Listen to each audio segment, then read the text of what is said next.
multímeros se le vayan uniendo, ¿sí? Y después acá en el aparato de Golgi se empaca en los cuerpos de Weibel-Palade, ¿sí? Y ya después se puede salir a la circulación, ¿sí? Aquí vemos más o menos lo mismo, ¿sí? Vean, aquí está la dimerización a través de los dominios CK, ¿sí? Y vean la multimerización. Esto sería un dímero, esto es otro dímero, esto es otro dímero, y los dímeros se unen a través de estos dominios, ¿sí? D1, D2, que es el propéptido, D', D3, ¿sí? Y vean que se unen formando como hélices, como unas estructuras tubulares. Y después estas estructuras tubulares se acomodan aquí en el cuerpo de Weibel-Palade, se pliegan y ahí se están hasta que salen a la circulación, ¿sí? Aquí en el cuerpo de Weibel-Palade existen otras proteínas que se llaman corresidentes, ¿sí? Es decir, otros que viven ahí junto con el von Willebrand.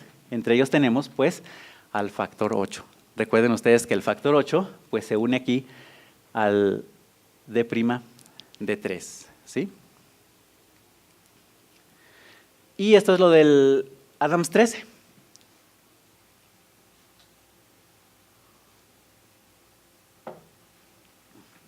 Ay, es que ya se me anda secando la boca. Esto es lo del Adams 13. ¿Dónde dijimos que cortaba el Adams 13? En el dominio A2. ¿En la tirosina? 1605, exactamente. ¿Sí? Entonces, el von Willebrand sale de la célula endotelial en esta forma, como plegada, ¿sí?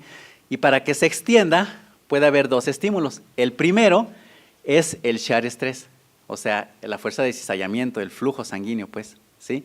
Cuando hay una lesión hay turbulencia y eso hace que el von Willebrand se extienda. Y al extenderse, expone su dominio A2 y llega el Adams 13 y lo corta, ¿sí?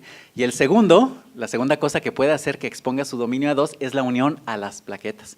Cuando el dominio A1 se une a la plaqueta, entonces el dominio A2 queda expuesto y ahí llega el Adams 13 y lo corta, ¿sí? Bueno, y esto es lo que les menciono, ¿sí? En la sangre, aquí tenemos plasma, ¿sí? Tenemos multímeros de alto peso molecular, de peso molecular intermedio y de bajo peso, ¿sí? En la célula endotelial y en las plaquetas están los mismos, pero también tenemos esto, que son los multímeros de muy alto peso molecular, ¿sí? Es decir, muy grandes. Y recuerden que mientras más grandes son, no son fisiológicos porque estimulan, tienen mucha actividad hemostática, estimulan la unión de las plaquetas, entonces pueden causar PTT, ¿sí? Púrpura trombótica trombocitopénica. Entonces, para que eso no ocurra, ¿sí? Tenemos el Adams 13 que normalmente quita estos multímeros de muy alto peso, ¿sí? Y entonces los multímeros fisiológicos en la circulación, en el plasma, son los multímeros de alto peso molecular que miden entre 5,000, que pesan más bien, entre 5,000 y 10,000 kilodaltons, y los multímeros de tamaño intermedio, que son los de 3,000 a 5,000, ¿sí? Los de bajo peso ya son tan chiquitos que esos ni se le pegan a la plaqueta, entonces tampoco nos sirven.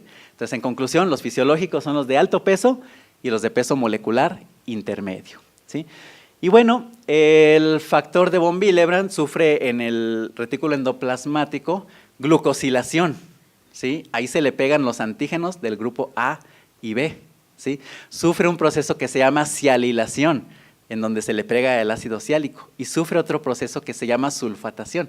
Bueno, eso es importante porque la glucosilación y la sialización, ¿sí? Es lo que determina su depuración, ¿sí? Los grupos A o B que tienen el antígeno A o B, ¿sí? Depuran, como aquí dice, ¿sí? Más lento, retrasan la depuración. Por eso es que los grupos sanguíneos O, que no tienen ni antígeno ni A ni B, depuran más rápido.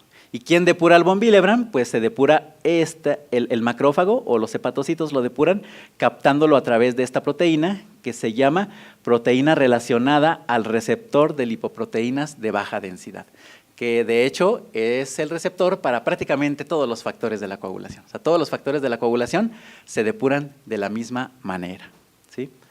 Y bueno, eso es como que un recuerdo fisiológico, ¿sí? Ahora vamos a entrar a ya la enfermedad como tal, ¿sí? Ustedes ya saben esto, la enfermedad de von Willebrand se divide en tres clases, ¿sí? La deficiencia en cantidad, que es el tipo 1 y el tipo 3. El tipo 1 sí hay von Willebrand, pero está disminuido en cantidad, ¿sí? Si ustedes recuerdan, lo normal de factor de von Willebrand, pues es de 50 a 150 o 200. Entonces, el tipo 1 típicamente tiene menor de 30, ¿sí? Tipo 1, sí hay von Willebrand, pero está disminuido en cantidad, ¿sí? A diferencia del tipo 3. En el tipo 3 es una deficiencia en cantidad, pero es una deficiencia total, o sea, no hay nada, ¿sí? El paciente tiene 3 de von Willebrand, 2 de von Willebrand, 1 de von Willebrand, y eso y nada es lo mismo, ¿sí?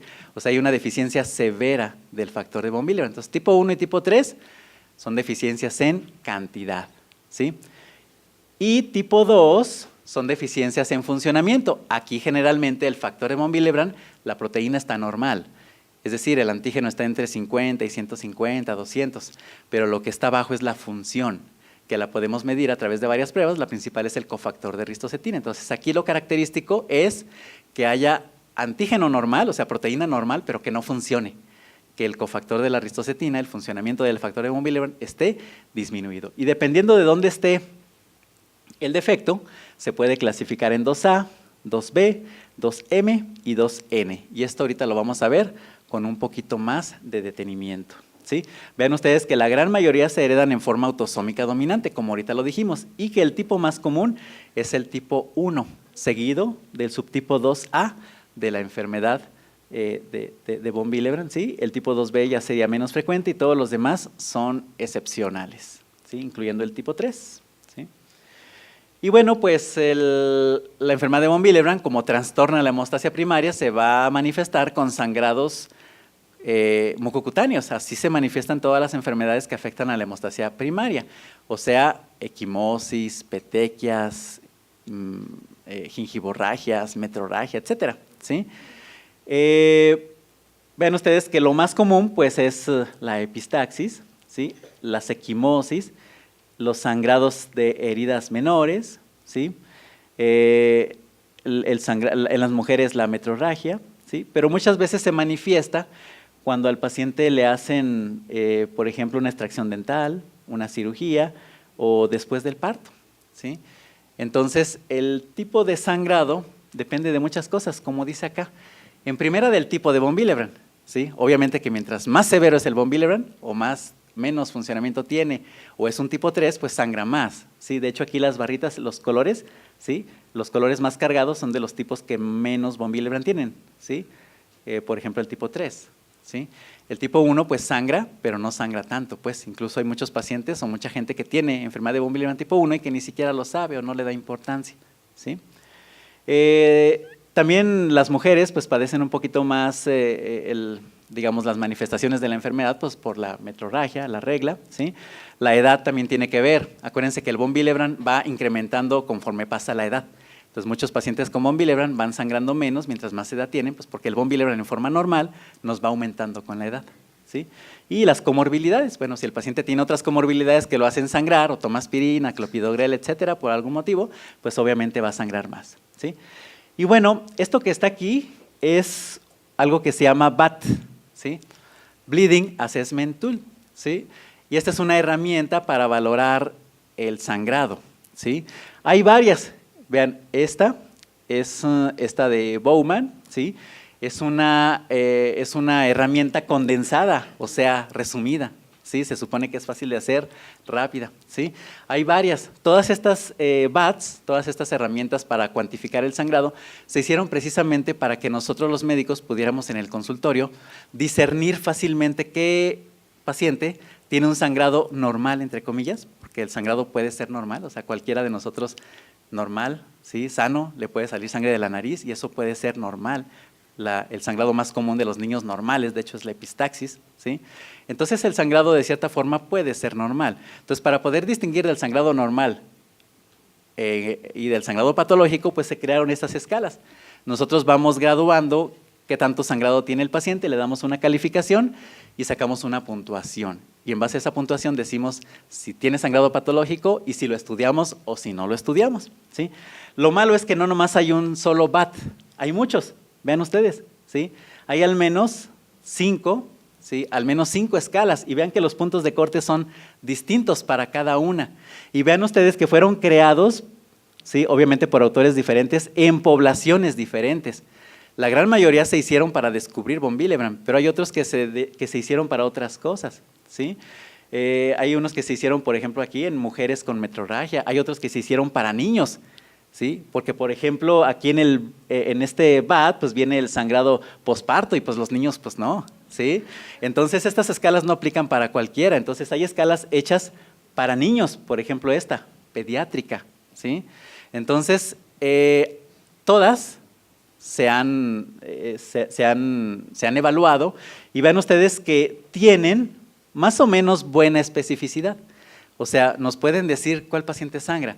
Lo malo es que no nos dicen por qué, tienen poca especificidad. O sea, si el paciente sangra, no nos dice si es por von Willebrand, si es por hemofilia o si es por una trombocitopatía o por qué, ¿sí? Vean ustedes que lo mejor es el valor predictivo negativo. Tienen alto valor predictivo negativo, lo que significa que su verdadero valor, ¿sí?, está en que si tiene una puntuación baja, prácticamente podemos excluir que el paciente tiene von Willebrand. O sea, si la tiene alta no nos dice que tiene von Willebrand, ni siquiera nos dice si tiene un sangrado normal o patológico, ¿sí? Pero si tiene una puntuación baja, ese paciente no tiene von Willebrand, ni alguna otra coagulopatía. Esa es su mejor utilidad, ¿sí?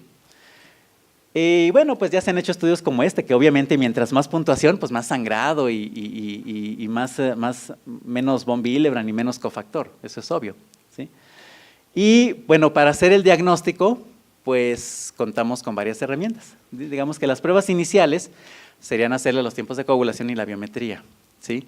En los tiempos de coagulación, pues el tiempo que se va a prolongar es el TTPA, ¿sí? ¿Por qué? Pues porque es el que evalúa la vía intrínseca y ahí va el 8. Y acuérdense que si no hay von Willebrand, pues el 8 se muere de la tristeza porque no hay quien lo defienda, ¿sí? Así es, el von Willebrand son así como la uña y la mugre, como Batman y Robin, como Romeo y